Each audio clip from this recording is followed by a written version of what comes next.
Hey, this is Sebastian from socialanxietysolutions.com, and today again I have a video testimonial for you.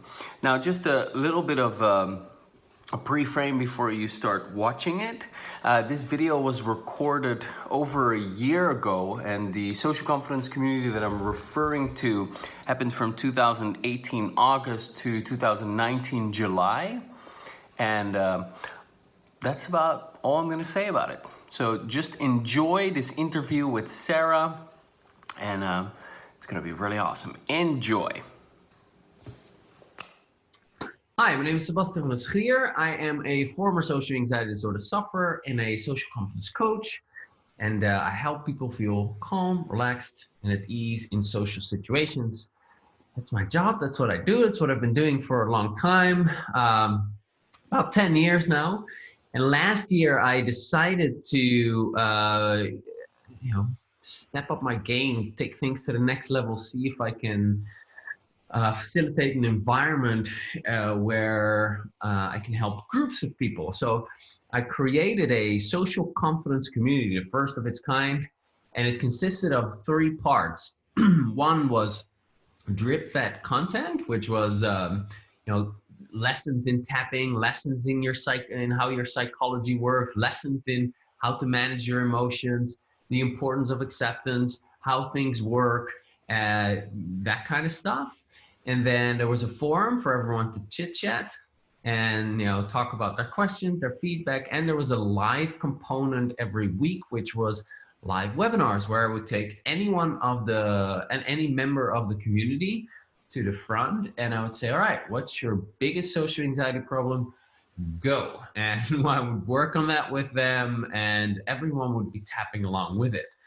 Now, we ran that for a year, and it was very successful. People liked it, and I'm going to run it at some point again in the future in a slightly different format based on feedback that I've gotten from people, and it's really cool. Now, I'm about to ask a couple of questions to Sarah. Hi, Sarah.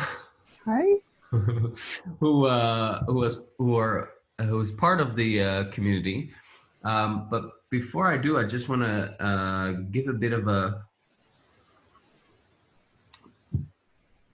pre-frame. So before, like I said, I've been doing this for 10 years. Before, I would only interview people if they had overcome all of their social anxiety and be totally at ease and blah, blah, blah.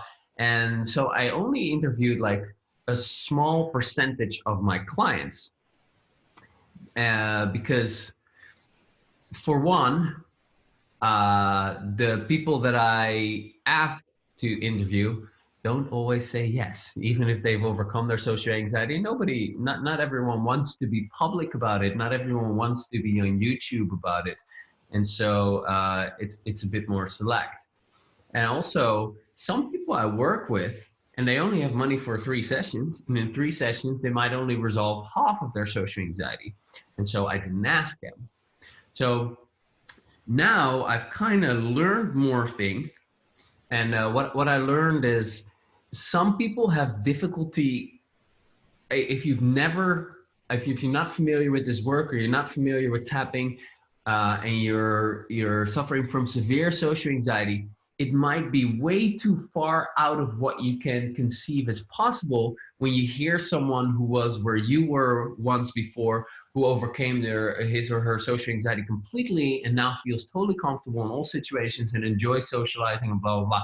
That's possible, but it's more difficult for people to believe. And so this clever marketing guy told me, which I'm very grateful for, is that I should talk more about the stages that people go through on the journey to overcoming social anxiety, and then demonstrate that some people are in one stage, other people are in the other stage. Because what I just described, someone who's totally anxiety-free, who's just comfortable and at ease in social situations, enjoys socializing, has a great social life, etc., that might be level 5. But level 3 might be, it's a lot better, and I feel more comfortable. Some situations I'm anxiety free, and so on. And so there are different levels. And so I don't know exactly where Sarah is to begin. You know, I know kind of roughly where she is, but I don't know exactly. But it doesn't really matter whether she's totally anxiety free. She's somewhere in the journey of going from social anxiety to social confidence, social ease, and it might be stage 1, it might be stage 3, it might be stage 5. That doesn't matter. It's about there's a progress that's being made, and that's what is interesting for people to hear. I'm saying this also for you, by the way, Sarah. Just so you. Yeah, it is. Yeah, cool. All right. So thank you. Welcome. Sorry to leave you hanging for so long. That's all right. But yeah, so thanks for being here. This is great. Yeah. So like I said, it's going to be super easy. I'm just going to roll off some questions. And here we go. So can you maybe first off explain, because it's helpful for people to understand the pain that they can relate to. So what was your social anxiety like before you found tapping or before the community started? Well, it was very much ever present in social situations, and also I would feel it when walking on the street, and I would do a lot of things to, like, despite of it. So like I think I didn't let it isolate me, but it also kept me from doing a lot of things. Yeah. And yeah. Yeah. And how would you feel in a social situation? I would feel, well, a lot of physical symptoms. Like I would sweat and get cold sweat and sweaty hands and faster heartbeat, and just feel very fearful. And yeah, just feel like all eyes were on me, and yeah, very fearful all the time. Yeah, because it's I was listening to an interview yesterday by this scientist who's all about the stars, blah blah blah, Tyson. You know what I mean? No. Anyway, he was talking, very intelligent guy. He was talking about communicating things in a way that make it impossible for people to forget what you're referring to, and using analogies. And I was thinking to myself, my analogies are not that great sometimes. You know, I need to update my analogies. But what you're describing is like, yeah, in a situation socially, I feel all these symptoms, and I noticed I had a lot of fear. You know, that was my experience. And one of my analogies before was that, you know, your system is reacting as if you're in a burning house, and it's telling you, get out, yeah. This is dangerous. Yeah. Or another one might be, is like, this is what I thought of yesterday. It's not great yet, but you know, I'll just throw it out there anyway. Like, you imagine that you're being in a zoo, and you know, all the animals are behind cages, then you're fine. But an alarm goes off and all the cages open up, and now all of the animals come storming out. So the lions and the tigers and the rhinos, and like, holy shit. That's kind of what's happening to your system when you're in a social situation. Your system is reacting in the same way as that scenario. Now, the threat in this scenario socially might be not a threat for your life, like it might be in the zoo that, you know, has gone nuts, but it is a threat to your survival, because your system reacts the same to like an identity threat. Yeah. And so, you know, what were some of the fears that you had that were really strong for you? Do you remember? Yes. So, well, just in the case of walking on the street and passing people, I would actually fear that they might say something to me. And it would feel like a threat to my survival, like the same if there's someone who's going to attack me. Although knowing that, you know, they're not going to attack me, but I would fear that they might say something to me, or even that they might look at me, or, you know, look at me a little too long, but mostly that they would say something, and it would always be like, phew, I passed them and they didn't say anything to me. Yeah, that was one thing, and why that would be so bad, I didn't quite figure out. Yeah, like they're out to get you or something. Yeah, like they are. Yeah. Yeah. And well, other fears that I would often have, just fearing to be ignored. Yeah. Yeah. And being shut out from all the social interaction. Mm. That was a big fear. Yeah. Okay. And what was your worst case scenario where you would feel like the most anxiety? That would be worst case scenario. Other people talking, laughing, having a great time, and me not being part of it, me being on the side and not knowing what to do with myself or who to talk to. Mm. It's a lot of awkwardness. Yeah. Yeah. Gotcha. All right. And how long had you been dealing with social anxiety? Most of my life. Okay. I used to think all my life, but I think I've traced it back to when I was around 10. Okay. Gotcha. Gotcha. And what was most difficult or frustrating because of it in your life? Like, That it would hinder me from talking to people I want to talk to. mm, That was the most frustrating part. mm, Often I would leave. Like if I had attended something, some activity with other people, which I did a lot, many different things, and then things became a little bit like chaotic. You know, for example, we weren't any longer doing the scheduled things or something, and people were just talking at random. I would often just leave because that was too. I felt too anxious, and although there were people I wanted to talk to, I just couldn't. And especially if there were people I really would like to talk to, then I would just hurry and leave. yeah.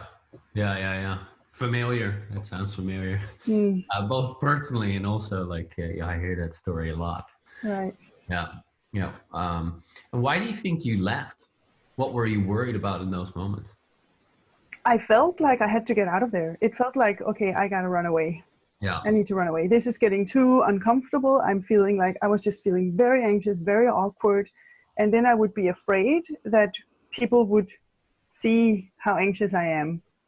That's one part of it. That's always was a really, really big one. Maybe that's the worst case scenario for me, that people seeing me anxious. Right. Yeah. Yeah. Got it. Yeah. And I know that we're doing a coaching series on that now, or coach someone to overcome that particular fear. Because I send a poll to my list. Hey, what's your number one fear? And I listed 10 common fears. That was the number 2 fear. Right. The number 1 was fear of being seen. Fear of being judged negatively. Right. Yeah. Yeah. No, my number one was always the people seeing me anxious. Yeah. Yeah. Got it. And so then not being able to talk to people, what would that lead to? Like how did that Loneliness. affect your life? Well, I mean, definitely some level of loneliness and a lot of dissatisfaction that, really wanting to create new relationships and really wanting to bond with this person or that person that I would meet, but then not being able to, and just, sticking with what I have and what's familiar. So a lot of dissatisfaction, a lot of frustration also with myself, a lot of anger with myself for not being able to, and feeling like, shit, I'm just wasting my life not making use of these opportunities to connect with other people. Yeah. So instead running away. So not being able to live your potential? Not so much that. I think that sounds so ultimate, but not being able to form connections, which is like, we're social animals. That's what the big part of life is, to have good connections with other people. Yeah. Amen. So, yeah, missing out on life. Yeah. Gotcha. Okay. Yeah. And welcome back. Here we are after a little interruption, some scheduling issues, but we're back. We changed our clothes and different environment because my mom wants me to sit upstairs, and here we are. So let's just continue where we left off. So where we left off was we kind of got into your history, a little bit of the social anxiety prior to the community, and so now my question is, what's the biggest benefit that you've gained as a result of the community? Overall, it's, I think that's actually just knowing how to use tapping. I was going to say it's my reduced anxiety, but I think the biggest benefit is the tool of EFT that I use a lot. Great. So, yeah. Yeah. And also I made connections, and I made in particular one good friend that I'm in touch with from the community. Okay, that's awesome. Yeah. Nice. Nice. And what are your overall results? You know, what has changed? How's your social anxiety now? How's your social ease now? It's overall reduced. I'm not anxiety free. And just today I was wondering if there are any situations where it's completely gone. And the closest I get to it is, I think there are, but then there are also, I think there are situations where it's completely gone. Yeah, yes, there are. And then there are situations where I don't experience that I feel anxious, but I still have some autonomous reactions. Like my body still does some things, as if my body tells me that I'm anxious, but I'm like, it's confusing because I actually don't really perceive that I'm anxious. Interesting. Yeah, I think that's a remnant of it. Yeah. And then there are many situations where I'm just like, I still have anxiety, but it's significantly reduced. Okay. Cool. That's Yeah. good. And has it been worth the money you've invested? Yeah, it has. Because I've also learned, like, I've really learned in depth everything. Like this whole program that you made is so detailed, and you're taken through step by step, and it's something that I can use my whole life. Yeah. And also just various ways how to use tapping and lots of tools. So it goes way beyond just the program in its like time limit, and it also goes beyond dealing with social anxiety, because it's a tool that you can use for various things. Yeah. Yeah. So yeah. Nice. Yeah, there's you know, tapping in and of itself, the basics, you can learn it in 10 minutes. But Yeah. you know, you can be so much, you can achieve so much more, and you can get so much better result from it when you understand how to, you know, how your psychology works, what your emotions are, what important key concepts are to keep in the back of your mind as you're doing the tapping, what to do when it doesn't work, all of these kinds of things. And when you learn that, and when that becomes something that, because you know, anything that's complex in the beginning, once you do it enough times, it becomes easy, and then it becomes natural. So that's a tool that you have for life, because it's not, you know, you're gonna have, unfortunately, you're gonna have issues like everyone for the rest of your life. Yeah. And it's nice to have a tool like that, no? Yeah. Yeah. Yeah, and it's become something, well, very quickly I became very passionate about it, and I talk about it all the time to everyone, and I also practice it with friends and with people I meet who are interested, and so I use it a lot. Nice. And it has become a huge part of my life. Cool. Cool. Then going back to my questions, was it a painful process? Yes. Yes. Okay. Can you describe why or how or whatever?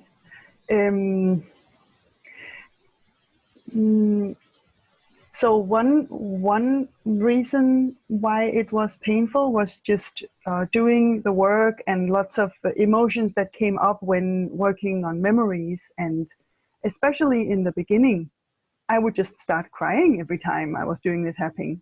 And then that didn't continue, but at first I thought, okay, that's just how it's going to be. So there's a lot of pain that comes up, but it's for me it was welcome. It's like, okay, I'm working through this, and this is a process, and it's a therapeutic process. So it was painful, but it wasn't a problem that it was painful. And then it was painful also just the, you know, well, time, and okay, when am I going to do it, and I have to keep up, and the stress that I also had around doing it. Right. And when you said painful, yeah, the emotions came up and that kind of stuff, was that pain beyond what you could handle? No, it wasn't. All right. Okay. Just checking. And I'm also asking that, not for me, obviously, I'm also asking that for other people, because in my experience, it is a bit painful sometimes, because you're tuning into emotions that are there already anyway, that you are experiencing in your life already anyway, because it gets triggered by people, circumstances, and events. And it happens at moments that you don't know what to do with it. It happens at moments where it's inconvenient and it sucks and you get triggered and so on, and it's outside your control. And that's different with the tapping and the way that we do it, because we purposely bring the pain to mind so that we can address it with the tapping. Yeah. Yeah, exactly. So it's always painful to bring the pain up. That's what it's about. It's the pain. But it was, yeah, like I said, welcome. And it was not, I was not overwhelmed with pain at any point. And what then happened when you applied the tapping and you worked through the, you know, what happened when you went through a process like that? Or can you think of a time where you had that pain and you did the tapping, and then what happened? It was not the same every time, but it would decrease, and sometimes I would work through some pain and clear it completely. But most of the time, I would at some point come to a point when I was exhausted, and then I would stop the tapping at that point, and then with the intention of returning to the same thing later on. But that was difficult for me to do. Somehow I didn't, most of the time, didn't manage to return to the things I had interrupted. So a lot of it, I haven't worked to the end. I haven't worked through to the end. Yeah. Yeah. I mean, I could go through the whole program again and do it more carefully and probably get a really long way. Yeah. That probably has also to do with why in certain situations you're still anxious. And there's also a thing with there's only so much that you can do on your own. Like, you can't be doctor and patient at the same time, but you can get really far if you learn how to do it and you're persistent and over time, as you have experienced. And when you then did the tapping, and the moments that you got rid of it completely, what did you then feel? I felt tired. Okay. Yeah. All right. Then just tired. Yeah. Mostly, but like sleepy. Yes. Yeah. Yeah. Because it costs a lot of energy to repress stuff and to push things away and to hold on to traumatic memories. Yeah. And so, relieving that causes, and people respond to it in a different way. So some people get sleepy, some people are yawning, some people feel energized, some people feel euphoric. It's a different experience that people have. And also, the same person can have all of the above mentioned reactions depending on what they're working on. Yeah, it was interesting because when I did the tapping on my own, I usually felt sleepy afterwards. And then, and sometimes I just felt like maybe frustrated and depressed because I didn't manage to really work it through or to really target properly and stuff. That also happened. So, but then I also did several webinars with you, and after a couple of those, like, it happened twice that I felt euphoric afterwards. My energy was like, whoa. And you described at some point, like, a lot of the energy that has been like bound up in all these like problems is released. And I felt just full of energy. And then I had to dance around and like felt really high. And, then you're returning to your life energy. Your normal, natural life energy is what you're getting back. And I think in the moments that you're not able to get it all the way down, you feel frustrated and depressed, those are the moments where you probably need some outside help, because then you're too close on your own issues and you can't see the forest for the trees. So those were the parts that made it most painful, because those were when I felt demotivated and I felt like, oh, I'm never gonna get rid of this, and it's never gonna, it's too much work, and all of those. Yeah. That's So, also, you know, like we ran it for a year, and it's the first time that I ran it. So now afterwards, I'm looking at the feedback, and you know, so when I'm running it again, I'm going to do it slightly different, in that there will be less content, and it will be a bit smaller, and there will be, you know, more kind of interaction with more people. Because I think the forum was also quite valuable for people when it was active. yeah, super valuable. It was in the beginning, that was a huge part of it. Just having community, that meant a lot. Yeah. Yeah. Yeah. So anyway, we'll learn as we go. Learn Yeah. as we go. Yeah. Okay. And what specifically did you like most about the community, and why? Having community, meaning having people who share similar experiences and being able to exchange with those people. And, you know, talking with people who understand what it is that I'm talking about, and who also share their perspectives and experiences of the same problem. Yeah. Why was that helpful for you? It's difficult to describe why. Like, overall, I think that we always need community. Like, the same goes if some people have some kind of disease, like a somatic disease, and then they need to have others who share the same, or a mental illness, or anything that, or even just an interest. You play a musical instrument, like you want to have people to connect with over this. So I think it's something very basic. And why? I can't, it's extremely supportive. I don't know what to say about why. Yeah. Yeah. And what was it? Okay, so you we did a few webinars. We did a few live webinars for the community, and other people tapped along with our session, but you also tapped along with them and watched some of the other people's sessions. Yeah. What was that like for you? I felt that I learned a lot when doing that. The borrowing benefits, I could never really tell how much I experienced the borrowing benefits that you talk about so much in EFT. But I always felt that I learned a lot, and I was just absorbed in it. And it was also really great to have when I wanted to work on the program, but I was really tired and I actually just wanted to have a break. And then it was like, okay, with this, I don't have to figure out things myself. I just have to tap along, and then I could. Yeah. Okay, gotcha. And I don't know if you can come up with it. What are 3 other benefits of the community?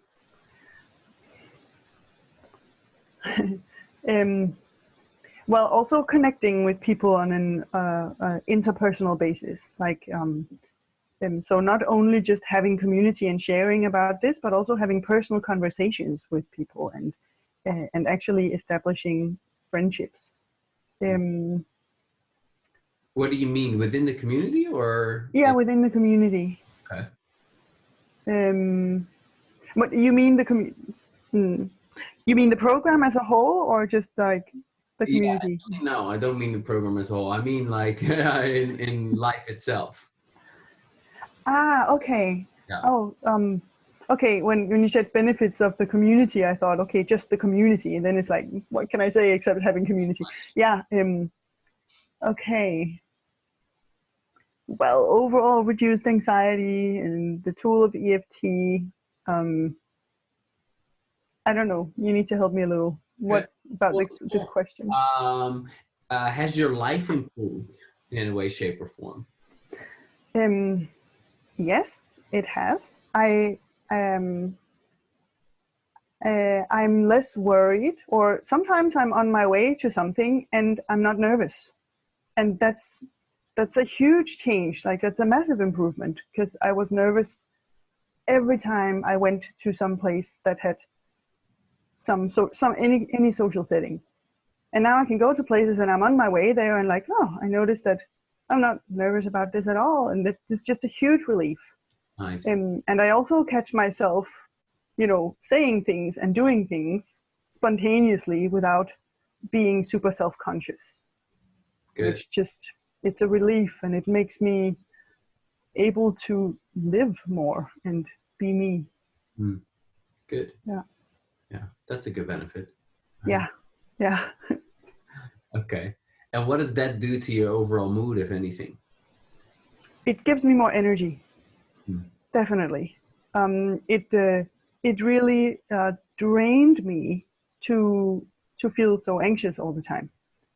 So in a social setting, I would often get really tired and just, really exhausted, and want to leave for that reason too. And, just because it was too much. Yeah. So I have more energy, and I just feel happier. Okay. Great. Yeah, that's good. And that's why I also pre-framed this interview by saying people go through different stages. And I think, I'm going to talk about this more, but I think the first stage is you have social anxiety and you're suffering big time. So you feel that you can't overcome it, and you're worried about it, you're ashamed of it, you're upset about it, you're frustrated with it, and like really strong. And then maybe stage 2 is like you have social anxiety, but you're not suffering so much. You're not beating yourself up so much. You're feeling more hopeful because there's something that you can do about it, and you feel more in control because you are doing something about it. And so there's progress being made, and that kind of takes away that depressed and hopeless feeling. So that might be stage 2. Stage 3 is kind of like progress and process. So you're making progress and you still have problems, but you're making progress. In certain situations, you might be anxiety free. In other situations, you still have anxiety. In some situations, you're able to be yourself. It's a bit like different in different scenarios. And stage 4 would be, okay, you don't have an anxiety anymore. You're anxiety free. And I'd say there's also a stage 5. And stage 5 is where you're actually not just anxiety free, but you're also just comfortable and at ease, and you have a good energy about you, and that's pretty much anywhere. And you bring the good feeling, and you're playful, and you're at ease, and you're just kind of back to your natural energy, like kind of the energy that a kid is in. So like a liberated way of being. And I think from stage 3, you can kind of dip into stage 4 and stage 5. So it's not exactly like this and then this and then this and this and this. Yeah. People are kind of somewhere on that spectrum. Yeah. Yeah. I think I'm somewhere between stage 2 and 3 most of the time. Yeah. Cool. Well, that's good. Yeah, it's very good. Nice. Okay. Well, I think this is a good place to end it. Okay. I'll run out of questions. Is there anything else you'd like to add?